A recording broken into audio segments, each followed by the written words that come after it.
So hey guys, welcome to our new series What If Naruto and Cynthia Were Couples, and in this video we are doing crossover of Naruto and Pokemon. If you like this type of content, so don't forget to like and subscribe our channel, and let's get started. Celestic Town. Historical Research Center. It was early evening with the sunset enveloping the sky in a gentle orange hue crested with violet.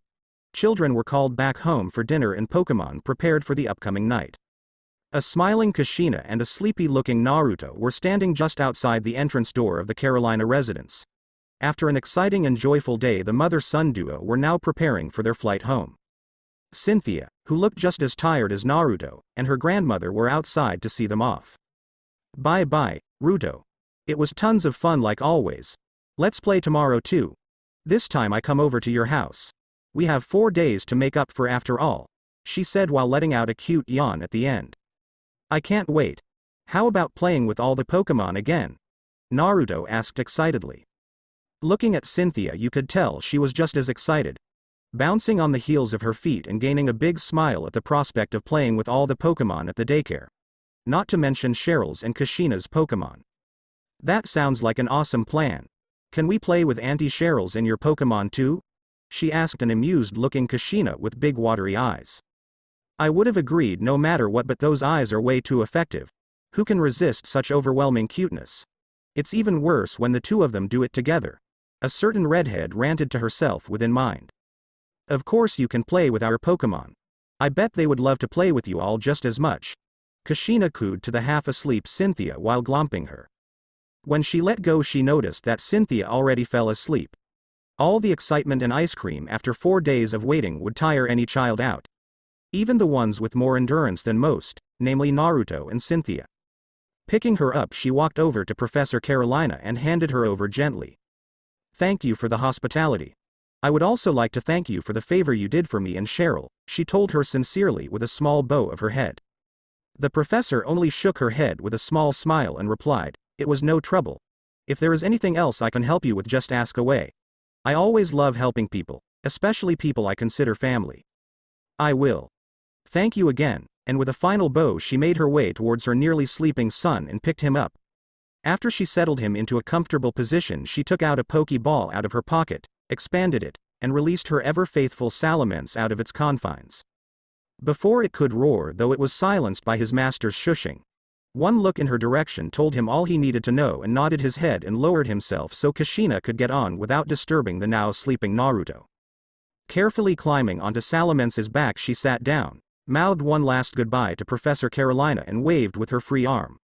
Receiving a smile and a small wave in return, Kushina signaled Salamence to take off. This time he started out a lot calmer and less abrupt than before. That doesn't mean he was any slower as soon as he was in the sky. We won't mega evolve for now, it could wake him up and we don't want that, right? She told him while stroking Naruto's hair tenderly. Understanding his master's concern, he continued flying towards their home while trying not to rouse the little boy from his slumber. Solacean Town. Pokemon Day Care. They arrived at home after another 3 minutes of uneventful flight. Kushina thanked her Salamence and rubbed his head affectionately. Pleased with the nice gesture, he nuzzled his head into her hand. After she asked him whether he would like to sleep in his Pokeball or rather sleep outside today, he decided to lay down near a tree in one of the small forests. Wishing him a good night, she made her way towards her room.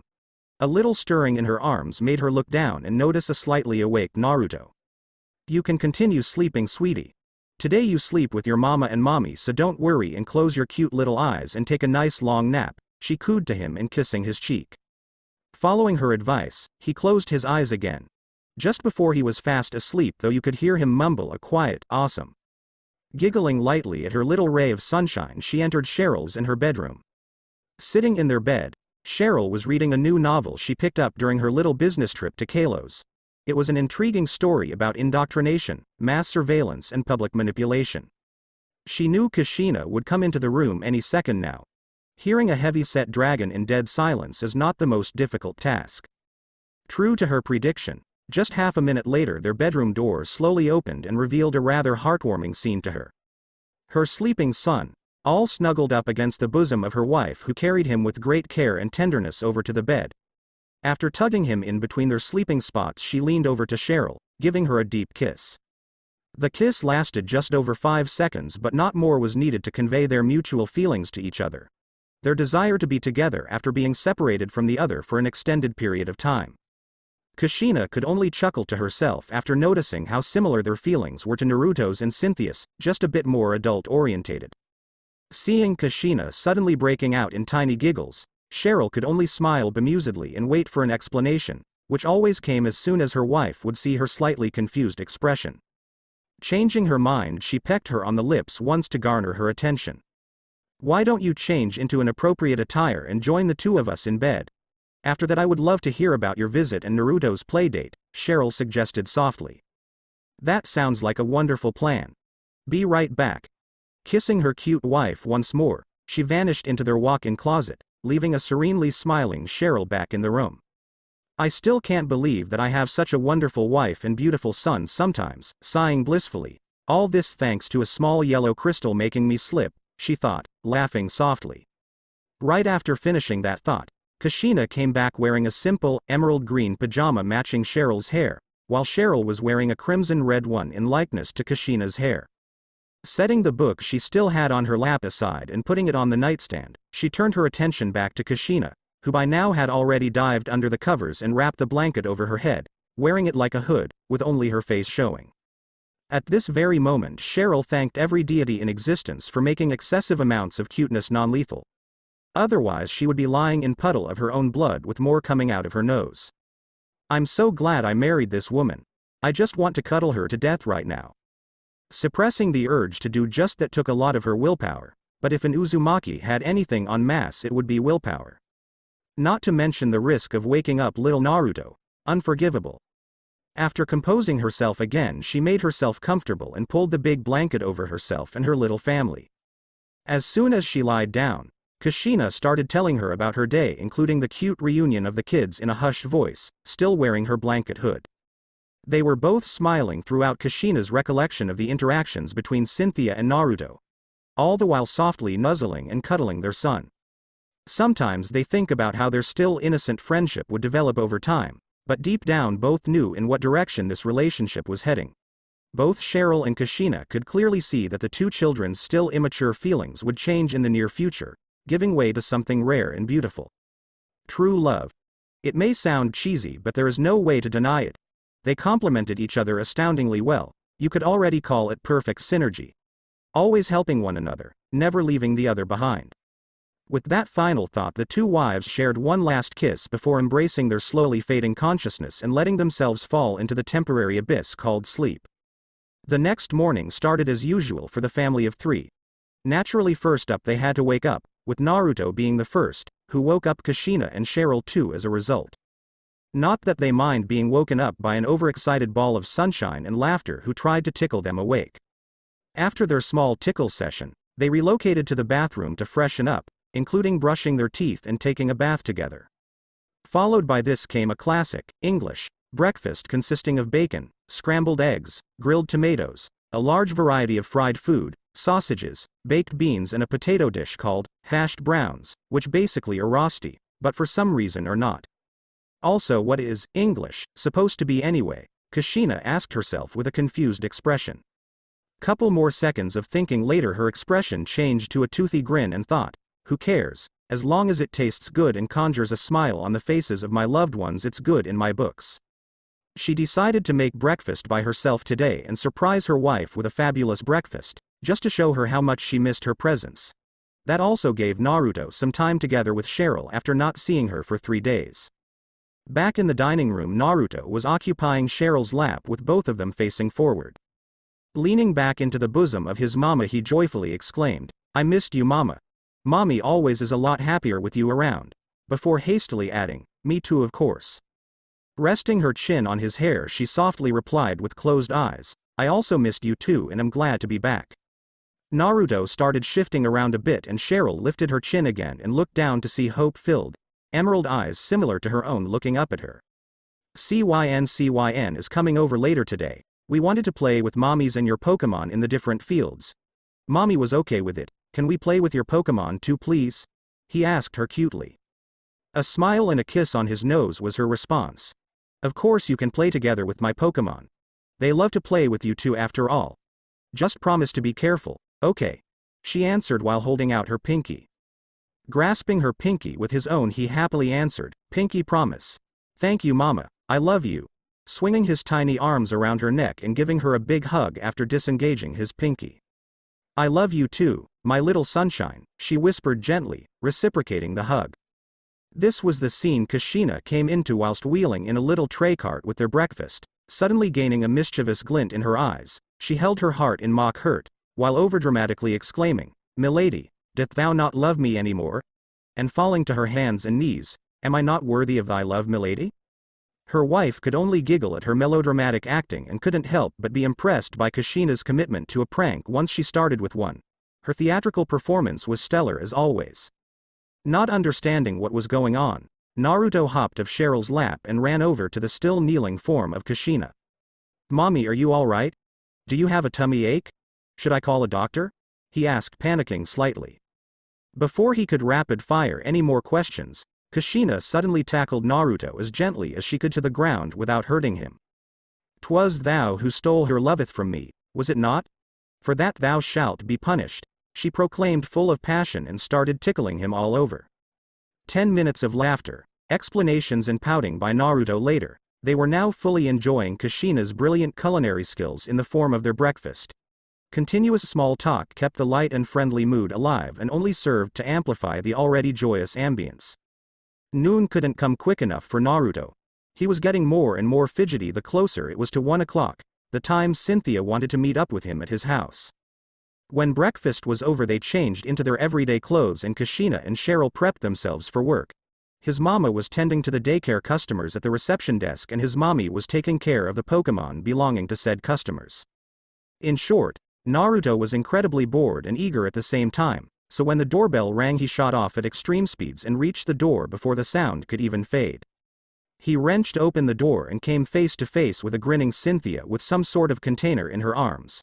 She wearing a frilly, black sundress, sturdy shoes and a wide-brimmed sun hat. All in all, she looked absolutely adorable but still ready for outdoor activities. Upon seeing her, he couldn't help but grin himself. "Hey CYN. I hope you didn't have any trouble getting here," he asked while letting her in. "Everything was okay, Ruto. You should know by now that getting over to your house is not hard," she playfully pouted at him and put the container down. "Yay, I know, but I can't help but ask. Mama and Mommy are running the daycare, but they said their Pokemon are in the field so we can play with them," he told her excitedly. Cynthia's visible eye started sparkling at this. "Awesome. Finally we can play with Pokemon together again." They continued talking and simultaneously moved towards the fields to inform Kushina of their plans and to meet up with the aforementioned Pokemon. "I bet today will be super fun. By the way, what is in that box you brought along?" he asked as he pointed towards the non-transparent plastic container. "Oh, this? In the last couple weeks I researched Poffins, you know, the things that can make a Pokemon happier and healthier. I asked around a lot and experimented quite a bit myself to make these super duper Poffins," she proclaimed proudly, holding up the container with a grin and puffed out chest. Naruto looked really impressed. "Wow. I heard about Poffins before and how it is really hard to make good ones. Though if anyone can do it, it's definitely you. There isn't anything you can't do in the kitchen, is there?" he exclaimed. Images of a burning frying pan popped up in her mind. She banished those pictures back into the dark corner they came from before replying, "Of course. I'm just that good," while laughing nervously. "He can never find out about my skills, or rather lack thereof, in making ice cream," she thought, a little panicked.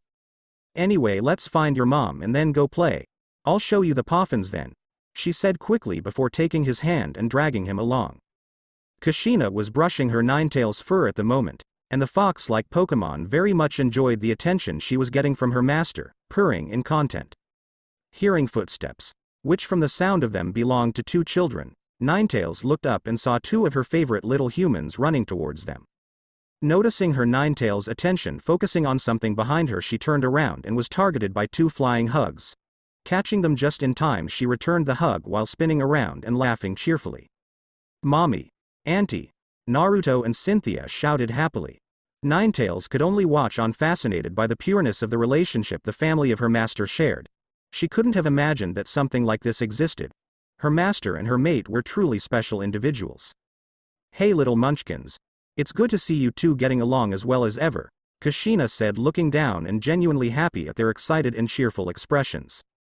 Spotting the little basket Cynthia was carrying, she couldn't help but ask, "Oh Cynthia, what beautiful things did you conjure in your little wonder kitchen this time?" "I made poffins for yours and Auntie Cheryl's Pokemon. The Pokemon back at the center seem to like them, so I hope yours do too." She beamed at Kashina with a dazzling smile. "If your cooking skills are anything to go by, they will definitely love them." Conveniently forgetting Cynthia's ice cream making attempts, "So you want to play with Cheryl and my super awesome Pokemon?" Her unanimous answer was a loud, "Yeah," from both.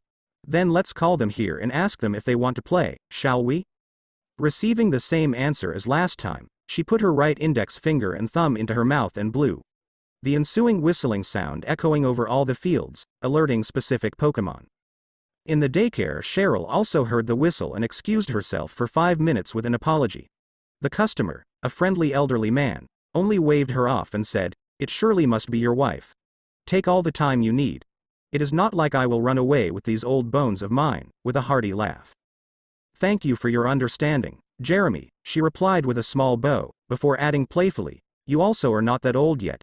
After all, you still have the energy to battle young unsuspecting trainers." He could only laugh more at her statement. "Touché. Now go, I bet Kashina is waiting for you." Bowing one last time, she vanished into the hallway behind the counter. Back outside, we find an ensemble of 6 Pokemon, all impressive in their own right, with an amused Kashina and starstruck children, looking very excited. Kashina's Pokemon wondered why they were called, though as soon as they laid their eyes upon the 2 young ones, their mood instantly brightened and knew exactly why they were called. A fun day was ahead of them. Naruto and Cynthia could only stare in amazement. No matter how many times they may have seen them, the team of one of the strongest trainers in the world will always fascinate them. Heck, even one of her Pokemon could fascinate them, but having the full team stand before you is always breathtaking.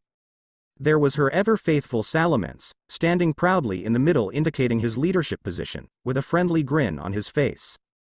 To his right stood the imposing form of her Tyranitar, easily towering over the rest. His spikes and fangs were noticeably more defined than what you would normally find on a Tyranitar. He could only smile at the tiny children who were bouncing on their heels in excitement. On Salamence's left side stood the ever-bubbly Meganium, looking happy as always. Her flower petals distinctly bigger and richer in color compared to her wild or not as well-trained kinsman out in the world. Floating next to Meganium was Kashina's Vespiquen. The silent queen emitted a soothing sound with her 6 wings, displaying her delight at meeting the children once again. Ninetails was curling around the kids and cuddling them with her tails. They thoroughly enjoying cuddling with her soft tails, if their big smiles were any indication. Her fur shining brilliantly and her movements looking astoundingly elegant. She looked like true royalty. Standing to the far left were 2 Azumarill. One was yellow and the other blue. The yellow one was Cheryl's and the blue Azumarill was Kashina's. Like their masters, they were a couple. Cheryl's being male and hers female. Before anything else could happen, they heard another whistle and saw Cheryl with her Blissey walking over to them. Her Blissey is nearly always on her side, helping her to heal Pokemon and humans alike. She also helps out Cheryl and Kashina at the daycare in general. Not a moment later, and an incredibly fluffy-looking dragon swooped down and landed right beside her. It was her Altaria, her personality being as soft as her wings and just as gentle in nature. "Hello, love. I see you already called all of them here," she asked, smiling at her wife, whose response was a thumbs up with a toothy grin. "Yep. Now that you are all here, would you guys like to play with the little ones today?" Kashina asked the assembled Pokemon enthusiastically. The Pokemon all shouting their agreement in unison. Minutes later and they were already mingling together, Pokemon entertaining the children and said children giving them Cynthia's homemade golden mild poffins. Cynthia is truly talented in the kitchen. Only 7 and already made her own golden poffins. Even Ninetails seems to enjoy them and she loves to be picky with her food. Kashina exclaimed, impressed. Naruto and Cynthia were currently climbing up Tyranitar to put a flower crown on top of his head. Her cooking is truly marvelous.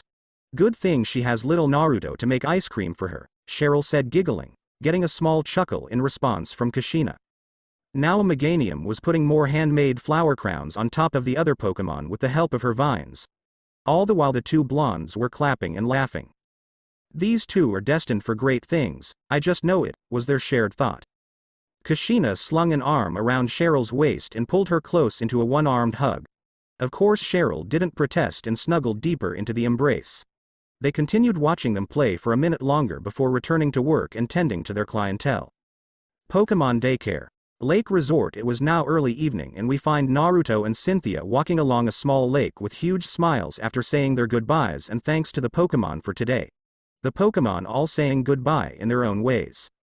Tyranitar patting the two on the head, Salamence nuzzling their heads with his own, Ninetales cuddling with them one last time, Vespiquen hugging them gently, the Azumarill playfully shooting water in their faces, and Meganium releasing a pleasant aroma from her petals while licking their faces. For them it was an absolute blast of a day. Playing with super cool Pokemon the whole day together with each other sure is the best. Seeing such strong Pokemon enjoying her homemade poffins filled Cynthia with joy. Sitting down at the lake they enjoyed the quaint environment and relaxing atmosphere after a day filled with excitement and physical exercise. So how did Mom and Mom meet actually? Before Naruto could respond she added, I know they are not my real parents, but when we marry they will be my parents anyway. We will marry, right? She exclaimed with a toothy grin before it changed and she looked at him with the cutest pout she could muster. Of course we will marry. I promised you that ages ago. Seeing Mommy and Mama so happy together in their marriage really makes me want to marry you too, so we will be just as happy forever and ever, he answered her passionately. Cynthia could only form a huge smile and hug him tightly. That sounds wonderful. Happy forever together till the end. She shouted to the heavens, now tell me how they met. She asked him, gray eyes sparkling with curiosity. After sitting back down side by side he responded, sure. It isn't really a long story though. When Mommy started her journey she went through Eterna Forest pretty early on. She just entered it and suddenly heard a girl scream. Of course she rushed over to where the voice came from and saw Mama sitting on the ground. Mommy helped her get up and asked her what happened. It turned out she slipped out on a small yellow rock. Here he pulled out a necklace out of his pocket with a small yellow crystal attached to it and held it out in front of him over the clear lake, not noticing the slight glow the crystal was emitting. Deep within another dimension, a single crimson eye flew open in the darkness upon feeling a slight energy pulse from the other side, from another world. It was a familiar energy. It was its own energy. Flying out of the shadows was a large dragon. Its gray body had a distinctive serpentine look to it. 3 golden half rings loosely enveloping its neck. Black and red rings adorned the rest of its body with multiple spikes protruding out of its side. 6 gray and gold spikes in the middle and 4 pure golden spikes on its tail. In place of traditional wings were 6 flowing, black streamers with spiked, red tips on its back, sprouting out of the half rings. Its face guarded by a golden mask. Nearing the energy signature, it peered through the responsible portal and saw 2 children sitting by each other's side. One of them, the boy, holding the origin of the energy in his hand. The Gracious Orb. After helping her through the Eterna Forest, Mama decided she wanted to follow Mommy on her journey. They never really told me why Mama decided that she wanted to join on the journey though, he finished a little confused. Wow. Such a simple meeting led to so much awesomeness. We have to have just as many cool adventures. Her voice trailed off as she just pointed at his now intensely glowing necklace and asked in a flat tone, is it supposed to do that? Looking in the direction she was pointing at he gained a surprised look, no it never did this before. They were about to start talking again when suddenly the reflection in the lake started distorting. Curiously they watched on as it changed more and more. Finally after several seconds the image cleared, showing the 2 children a truly fascinating sight. Naruto and Cynthia were just completely starstruck. They read about it in books and legends, but never would they have thought to ever see it themselves. Giratina. Naruto and Cynthia could only stare dumbfounded. There right in front of them was one of the strongest and most notorious Pokemon known to mankind. The renegade Pokemon and ruler of the distortion world, Giratina itself. It took them a couple seconds to reboot their overloaded minds and shake their heads to regain cognitive thinking. Not much longer and stars appeared not only in their eyes, but all over their tiny frames. Giratina could only look on confused at the suddenly sparkling children. One could make out a tiny sweatdrop when looking closer. Before it could be distracted even more by shiny humans, it reaffirmed the existence of the Gracious Orb and started moving towards the world-separating barrier. Back at the lake the children clearly saw Giratina moving closer, which could mean only one thing. We will meet our first legendary Pokemon today. As if knowing that the others' thoughts were in alignment with their own, they looked eyes, or eye in Cynthia's case, and nodded, determination burning brightly. We will definitely not let this chance slip through our fingers. With that final thought, the lake rippled once, creating a perfectly smooth surface. Little beads of sweat rolled down their faces. The moment Giratina would have touched the surface, its body started glowing violet and began changing. Simultaneously, the lake lit up in the same colors. Winding currents started appearing, slowly building up to a vast maelstrom. All the while Naruto and Cynthia had to physically restrain themselves from bouncing around. Holding and squeezing the other's hands was their preferred way. They always did. It was comfortable, so why change it? Their excitement skyrocketed after noticing something starting to emerge from the newly formed vortex and recognizing it as Giratina's still glowing head. The more it moved out of the vortex, the more its body changed. Flowing streamers fused to two ghostly wings, but retaining the red spikes. The once serpentine body now taking on a more sauropod-like appearance, while the 6 spikes morphed into thick, clawed legs. Its face was visible now and the golden mask changed into a more helmet-like shape. When it completely left the portal, the glow receded and revealed Giratina in all its glory, hovering above the lake. Before the tension could rise any higher, it was broken by a stream of questions from the two children, who just couldn't contain their eagerness and thirst for knowledge any longer. Are you the real Giratina? Is it true that Arceus banished you? Are there any other Pokemon in the distortion world? Why did you change forms? Are you a boy or a girl? Can you understand and speak the human language? Why are you even here? Shooting one question after another and finishing jointly, they were now standing on their tiptoes, trying to get closer to Giratina's face. Of course their tiny bodies were nowhere near enough to reach the floating Giratina, but at that moment they didn't really care. Giratina may at first have been outraged finding the orb in the hands of some children, however it just couldn't stay mad after taking a closer look. These tiny humans are quite odd, though I feel no ill intent or any kind of darkness in them. How pure. Deciding to ponder later about these peculiar humans, it spoke up for the first time since time immemorial, solely because it never had to interact with humans before. Screeching and growling at other Pokemon doesn't really count. You intrigue me, little ones. It sounded like multiple voices speaking at once, though the feminine tone definitely being the more dominant one, providing a strangely soothing atmosphere. I haven't encountered such pure creatures since the creation, so let me answer your questions. In exchange you will answer mine. Not daring to speak, they nodded their heads up and down so fast, only a blur was visible. Good, but be not afraid to raise your voice. Legends may portray me as violent and vicious, however I would recommend always to make one's own opinion before judging. Also, to answer one question right away. We legendary Pokemon have no specific gender. I let you decide for yourselves. Wow. You're a lot nicer than I imagined, right, Ruto? Nodding vigorously he replied, definitely, you're totally awesome. Even though they haven't known Giratina for long, the fact that the supposedly super evil Pokemon didn't attack them outright and take whatever she is here for was a big plus in their books.